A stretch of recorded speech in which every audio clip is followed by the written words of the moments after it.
Bienvenue à une nouvelle leçon du cours pour programmeurs en Java intitulée Application JDBC. Alors tout de suite le menu. On va voir le projet et développement d'application JDBC. On va voir le cas d'une école pour gérer un petit peu le répertoire téléphonique d'une école des stagiaires. On va voir le répertoire de téléphone avec mémorisation sur base de données. Et on va voir une application avec gestion des transactions. Alors tout d'abord, le projet et développement d'application JDBC.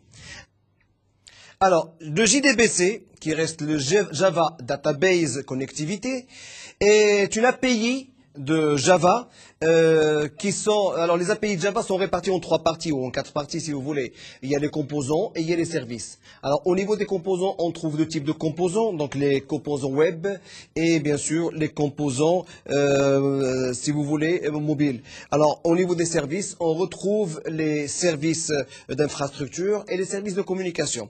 Alors en principe, le JDBC reste un service d'infrastructure. Pourquoi? Parce que c'est un service qui va nous permettre, bien sûr, de pouvoir nous connecter à une base de données qui est extérieure. Et ça, c'est le point très important qu'on va essayer d'étudier aujourd'hui.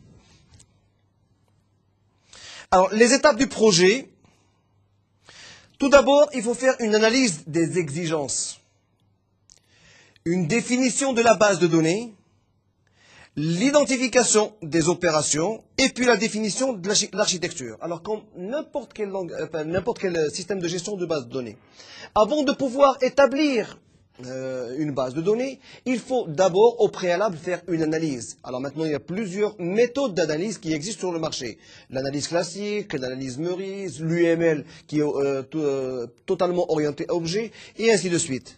Alors maintenant, après l'analyse, il faut définir la base de données. Il faut identifier les opérations qui vont se faire entre les composants de la base de données et puis définir l'architecture de cette base de données. Alors la définition de l'architecture, on trouve une couche d'accès aux données et une logique applicative, l'interface utilisateur et bien sûr la réalisation du code correspondant. Alors, on va étudier tout ça, mais on va l'appliquer dans le cas d'une école, par exemple. Alors, nous voulons, dans le cas d'une école, préparer un répertoire du téléphone qui fonctionne sur une base de données. Donc, une base de données très simple qui contient les noms des stagiaires avec leur numéro de téléphone. L'analyse des exigences. La base de données avec information du répertoire. Nous avons besoin d'une base de données qui contient un champ nom et un champ numéro. Alors, il y a 4 fonctionnalités. La recherche, l'insertion, l'effacement et la modification. Alors, une fois la base de données remplie, d'accord, donc on aura besoin de 4, bien sûr, fonctionnalités. On aura besoin de rechercher une information par nom ou par numéro de téléphone. On aura besoin d'insérer, si vous voulez, de nouveaux stagiaires. On aura besoin d'effacer des stagiaires, sinon de modifier par exemple un numéro de téléphone de stagiaire ou sinon le nom de stagiaire si on s'est trompé par exemple au niveau de ce nom-là. Alors les opérations élémentaires, on n'a pas besoin de gérer les transactions puisque l'analyse va nous démontrer qu'on ne peut travailler qu'avec une seule table, donc on n'a pas besoin de transactions. L'interface graphique pour les utilisateurs. Alors toujours au niveau de l'analyse des exigences, on a les composants interchangeables qui restent les bases de données et les GUI pour les interfaces graphiques. Alors maintenant, avant de faire quoi que ce soit, avant de passer aux bases de données que vous voyez ici, et pour comprendre correctement comment on travaille avec une base de données, on va donner une petite explication. Alors, sur le marché, on trouve des moteurs de base de données. Alors on va prendre un moteur de base de données qui est très simple, Access, de Microsoft. Alors, ce moteur de base de données, il nous donne la possibilité de créer non seulement les tables qui restent le noyau d'une base de données, mais il nous donne aussi la possibilité de créer des formulaires pour remplir ces tables, de créer des requêtes pour sortir des informations des tables, et de créer aussi des états pour mieux afficher les résultats des requêtes. Et bien sûr, nous donne en fin de compte la possibilité de créer des macros. Alors maintenant, Pour les requêtes,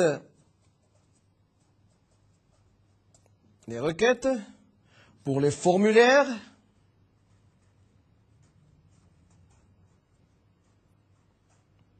pour les états et pour les macros. Alors bien sûr, le seul inconvénient, c'est que tous ces éléments-là, en plus des données,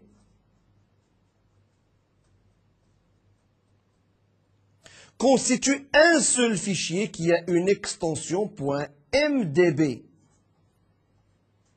Donc ça, c'est le nom du fichier. On va écrire fichier.md. Donc on a un seul fichier qui contient et les données et bien sûr toute la structure que vous avez préparée. Le problème qui se pose, c'est que si par exemple ce fichier a été supprimé, vous perdez non seulement les données, mais toute votre structure. Si ce fichier-là, par exemple, a été corrompu, automatiquement vous allez avoir des problèmes au niveau des données et bien sûr au niveau de toute notre structure. Donc ce qui fait que cette méthode-là, en principe, c'est une méthode à éviter. Alors on va voir un autre cas de figure. On va prendre un autre exemple, ça peut être une autre base de données. On prendra le cas d'SQL Server pour rester dans le monde Microsoft. Mais vous n'êtes pas obligé. Alors là aussi, au niveau des SQL Server, ça reste un moteur de base de données. Donc vous pouvez créer aussi vos tables, comme vous pouvez créer aussi vos requêtes. Mais maintenant, pour pouvoir assurer de la sécurité par rapport au problème que j'ai expliqué au niveau de la page précédente. C'est que on doit absolument séparer le moteur de la base de données, bien sûr, de la structure que vous allez préparer. Alors pour le faire, vous avez la possibilité d'attaquer ce moteur de base de données par un langage de programmation.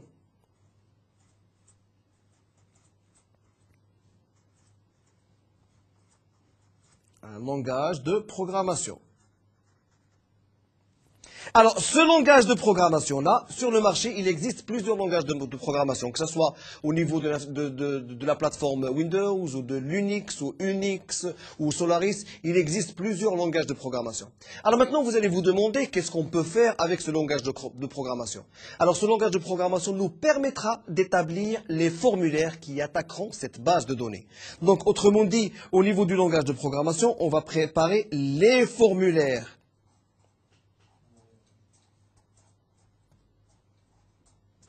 Alors ces formulaires, bien sûr, ils vont attaquer directement la base de données. Donc au lieu de créer un formulaire avec le moteur de la base de données lui-même, on crée un formulaire avec un langage de programmation. L'avantage que vous avez, c'est qu'en préparant bien sûr un formulaire avec un langage de programmation, vous allez avoir deux fichiers. Quoique SQL Server reste un serveur et non pas un fichier, vous allez avoir deux fichiers. Le fichier qui contient les formulaires qui vont attaquer la base de données et la base de données. Donc vous êtes en sécurité. Alors la troisième chose qui est très importante, c'est que pour l'édition d'état, vous n'avez pas besoin de créer vos requêtes au niveau de SQL Server, ni au niveau de votre langage de programmation. Il y a des éditeurs d'état, comme par exemple Crystal Report, qui vous donnent la possibilité de sortir, de créer des requêtes et des états très professionnels. Et où chaque état correspond à un fichier bien déterminé. C'est ça l'avantage. Alors autrement dit maintenant, au niveau d'une structure, vous pouvez avoir la base de données,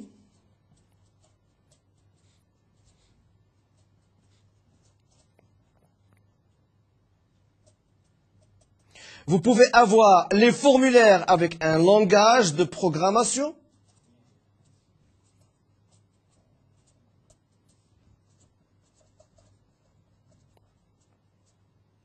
Et vous allez avoir besoin d'un éditeur d'état pour sortir, bien sûr, vos requêtes ainsi que vos états. Alors, cette structure-là, reste une structure très professionnelle. Pourquoi? Parce que vous faites une séparation entre les bases de données, entre le langage de programmation qui vous produira les formulaires, mais avec le maximum de sécurité possible, et avec un éditeur d'état qui vous permettra d'éditer, bien sûr, des états en fonction des requêtes que vous voulez. Alors là, ça reste encore une fois, je le répète, un environnement très professionnel. Alors, dans le cas maintenant de notre cours, nous allons interfacer, si vous voulez, une base de données avec notre Java en utilisant, bien sûr, l'API JDBC. Alors, au niveau de notre écran, vous avez une base de données qui contient les noms des stagiaires, si vous voulez, et leur numéro de téléphone. Donc, une base de données, c'est une table. La base de données, c'est au minimum une table. Donc, la base de données est constituée d'une table ou de plusieurs tables. Alors, comme vous le constatez ici, vous avez les noms des stagiaires et les numéros de téléphone. Alors, maintenant, pour pouvoir les sécuriser, et pour pouvoir retrouver l'information, on va voir un petit peu plus tard comment on va le faire. Alors, les opérations sur le database. Vous avez votre répertoire de téléphone. Alors, premièrement, vous pouvez faire une recherche par nom ou par numéro. Donc, vous demandez la recherche par nom ou par numéro. Sinon, vous pouvez insérer de nouveaux stagiaires avec le numéro de téléphone. Sinon, vous pouvez effacer. Et enfin, vous pouvez modifier. Ce sont les opérations que vous pouvez éventuellement faire. Les deux premières opérations, c'est la recherche. Vous avez l'insertion, de nouveau, vous avez bien sûr l'effacement et vous avez la modification. Alors là, au niveau de n'importe quel langage de programmation, au niveau de n'importe quel système d'information, vous allez avoir besoin de ces éléments-là. Vous allez avoir besoin d'ajouter de nouveaux enregistrements, si vous voulez.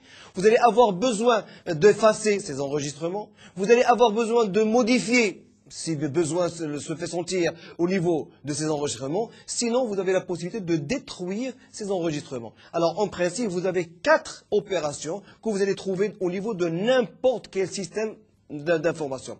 Alors maintenant, dans des systèmes d'information qui sont très professionnels, il y a ce qu'on appelle une administration. C'est-à-dire qu'on peut donner le privilège de la saisie à telle ou telle personne, le privilège de la suppression à telle ou telle personne, le privilège de la modification, et ainsi de suite. Donc on peut arranger tout ça, centraliser l'administration et donner des autorisations pour pouvoir, bien sûr, traiter ces opérations-là. Alors la recherche par nom. Nous avons une requête SQL ici. Donc, select étoile from repertoire where you pronoun like mark. Ça veut dire quoi? Je voudrais sélectionner tous les enregistrements de la table répertoire, bien sûr avec un critère qui s'appelle mark. Donc, automatiquement, nous voulons rechercher tous les enregistrements qui portent le nom mark. Alors, automatiquement, au niveau de votre base de données, chaque fois que vous allez trouver le champ marque, l'information va ressortir sur votre écran. Alors ça, c'est la requête SQL qui a été appliquée pour sortir ces éléments-là. Alors, marque, on le retrouve et on le fait ressortir. La recherche par numéro cette fois-ci. Alors, la même chose, select étoile from répertoire. Sélectionnez tous les enregistrements de la table répertoire. Alors maintenant, where you per téléphone, like, c'est-à-dire que nous voulons avoir l'information de ce numéro de téléphone qui est de cette manière-là. Alors, c'est-à-dire que nous voulons avoir les téléphones qui commencent par 01 192. Alors là aussi, au niveau de votre répertoire, ils vont aller chercher l'information ou l'enregistrement qui contiennent ou qui, bien sûr, correspond à ce critère-là. Alors l'insertion maintenant, c'est pour pouvoir ajouter un nouvel enregistrement. Nous venons de voir la recherche, on va voir l'insertion. Alors insert into répertoire, ajouter au répertoire le nom et le téléphone. Suivant Giorgio et 01, le numéro de téléphone que vous voyez dessus. Donc vous demandez bien sûr au programme de vous insérer un nouvel enregistrement dont les informations sont là. Alors, automatiquement, il va les insérer et les ajouter quand vous venez de... Alors, l'ancienne table était comme ça.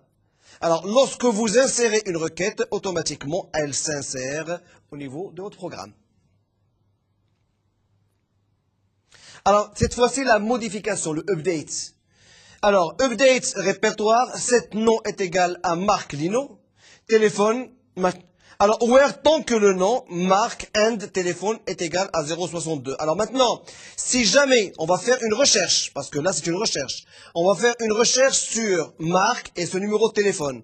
Si on arrive à trouver cet enregistrement, on va changer marque par Marc Lino et on gardera le même numéro de téléphone. Donc c'est une modification qui va se faire au niveau de votre base de données. Alors, le résultat, il est là. Pour l'instant, vous avez Marc avec un numéro de téléphone. Une fois que vous allez appliquer ce programme, Marc va être supprimé et va être remplacé par Marc Lino. On va le revoir. Marc va être effacé et il sera remplacé, encore une fois, par Marc Lino.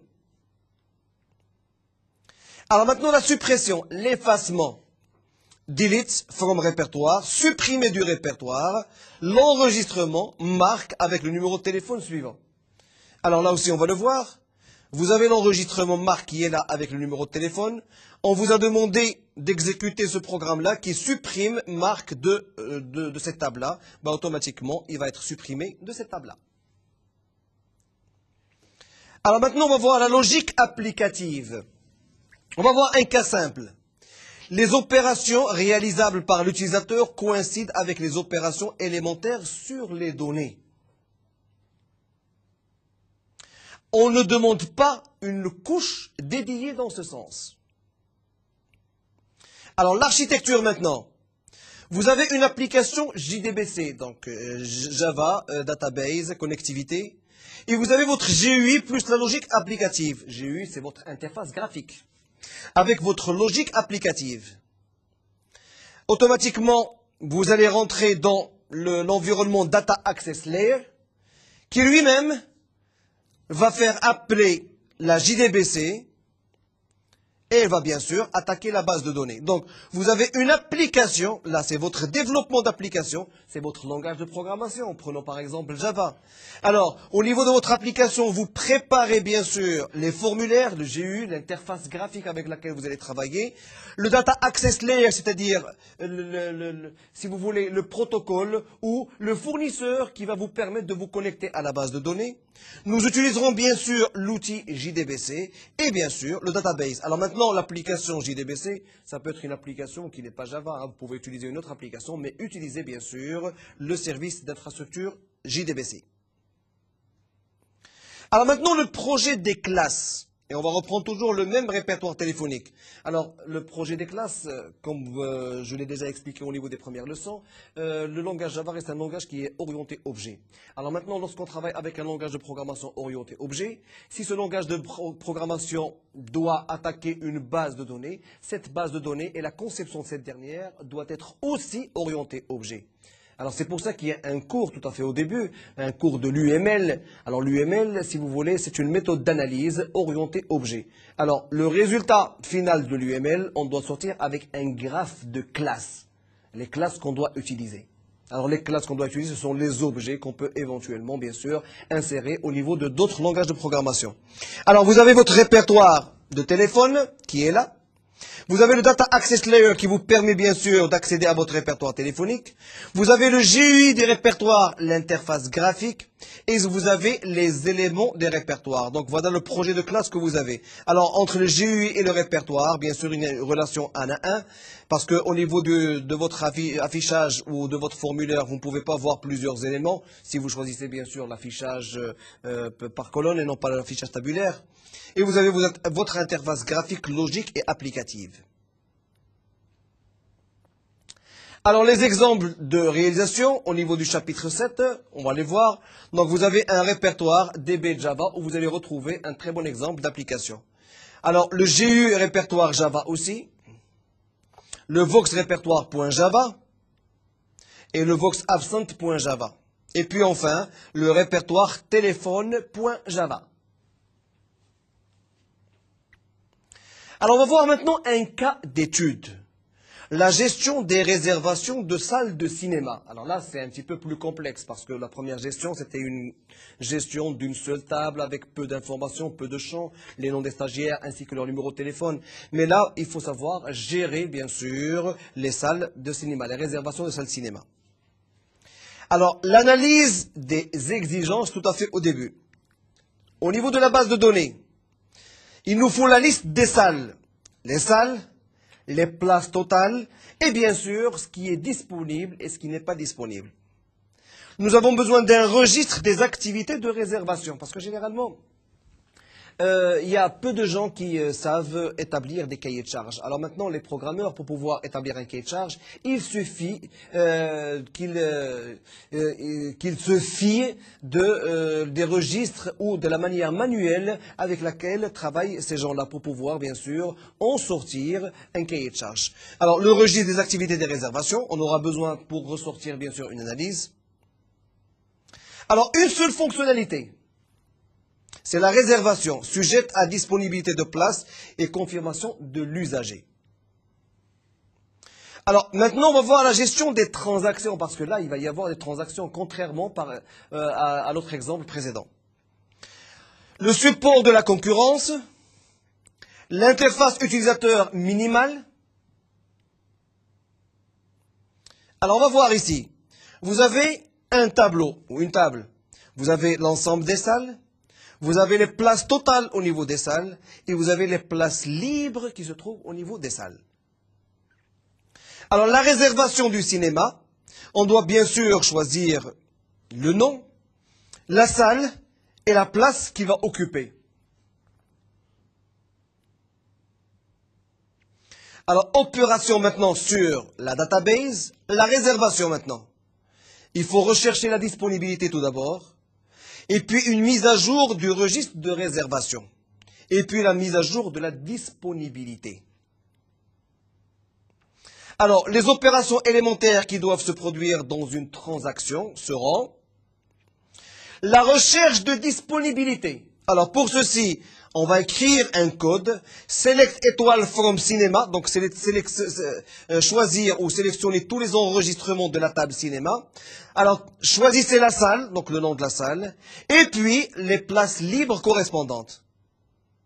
Ou bien, placez les demandes, les places demandées. Alors, on va voir maintenant. Nous avons les salles.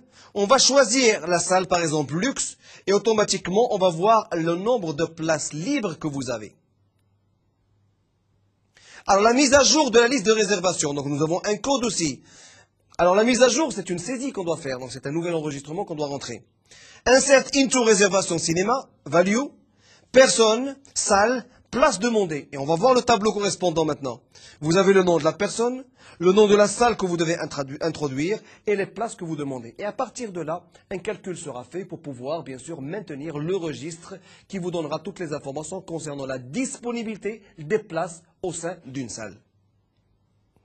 Alors voilà, par exemple, vous ajoutez un nouvel enregistrement. Tout à fait, au début, il n'y avait pas d'enregistrement. Maintenant, vous l'ajoutez et automatiquement, il s'ajoute pour le nom LIA, la salle luxe, les places. Il a réservé 2 places. Alors, la mise à jour de la disponibilité cette fois-ci, parce que tout à fait au début, le premier exercice, on a fait la mise à jour au niveau de la même table. Alors maintenant, il s'agit d'avoir 2 tables. Vous avez une table de réservation et vous avez la table qui contient toutes les informations, c'est-à-dire le nom de la salle, le nombre de places disponibles, le nombre de places de la salle et le nombre de places disponibles. Alors lorsque vous faites une réservation, automatiquement ça doit se répercuter sur l'autre table qui contient les informations que je viens de citer. Alors là, il nous faut une mise à jour de la disponibilité. Alors on voit maintenant le code SQL qu'on a vu ici. Alors vous avez le update cinéma 7, place libre tiré remplacement des places demandées, et tant que le nom de la salle. Donc on va chercher un nom de la salle pour pouvoir bien sûr mettre à jour la disponibilité des réservations. Alors automatiquement au niveau de cette table-là, vous allez avoir une mise à jour. Pourquoi? Parce que les éléments qui ont été affectés à la table cinéma et au niveau de la table réservation seront affectés et déduits de la table cinéma.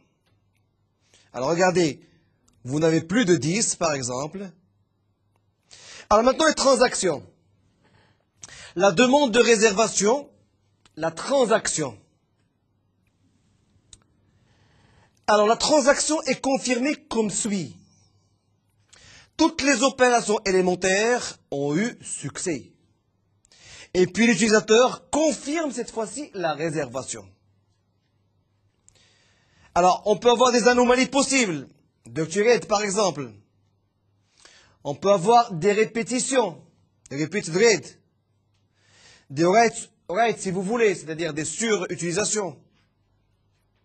On peut avoir aussi les niveaux d'isolement. Les transactions qui se répètent, transactions repeated read, gestion des conflits en écriture. Alors on va voir maintenant la logique applicative. Nous avons le début. Nous cherchons la disponibilité. Si la disponibilité existe, ben à ce moment-là, on va bien sûr la saisir au niveau du registre et on va saisir la disponibilité. Si ça se confirme, donc on va enregistrer et c'est la fin. Maintenant, si on ne confirme pas, donc il y aura un rollback et à la fin, et ça ne va pas être transmise. Alors maintenant, tout à fait au début, si vous demandez une disponibilité et que vous ne la retrouvez pas, vous êtes directement envoyé vers la fin. C'est ce qu'on appelle maintenant un organigramme. Alors l'architecture, encore une fois, vous avez votre application JDBC avec son interface graphique plus la logique applicative. Bien sûr, il vous faut les éléments pour pouvoir vous connecter à une base de données. Puis on utilise le Java Database Connectivité. Et puis directement vers la base de données database. Alors les projets de classe. Là aussi, vous avez le projet de classe du cinéma. Donc vous avez bien sûr la classe qui réserve le cinéma. Et vous avez les opérations de cinéma. Et puis, vous avez le Data Access Layer qui va vous permettre d'accéder à ces éléments-là. Ah bon, pour pouvoir gérer ces éléments-là, vous avez besoin d'une interface utilisateur logique et applicative. Donc le GUI, bien sûr, avec une logique applicative. Alors, un exemple de réalisation, vous pouvez le retrouver au niveau des fichiers du chapitre 7, cinéma.db.java, les opérations cinéma.java, la réservation ou réserve cinéma.java. Alors maintenant, notre leçon prend fin. Si vous avez besoin d'informations complémentaires, vous pouvez toujours vous connecter au site de Netuno en cliquant sur le lien Mednetio.